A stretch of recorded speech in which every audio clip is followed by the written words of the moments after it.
حضرت ابو بکر صدیق رضی اللہ تعالی عنہ نے فرمایا، جو بندہ اپنی قبر میں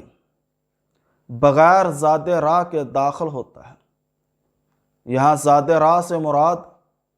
اعمال صالح ہیں، نیک اعمال ہیں، اچھے اعمال ہیں، نیکیاں ہیں، جو ان کے بغیر اپنی قبر میں داخل ہوتا ہے گویا کہ وہ اس انسان کی طرح ہے جو بغیر کشتی کے سمندر کے اندر داخل ہوتا ہے۔ اب ایک بندہ سمندر کے اندر داخل ہو اور اس کے پاس بچاؤ کے لیے کشتی نہ ہو تو آپ خود اندازہ کریں اس کا کیا انجام ہوگا۔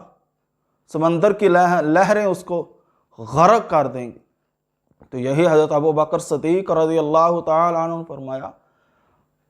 قبر میں جانے سے پہلے زاد راہ تیار کر لو، ورنہ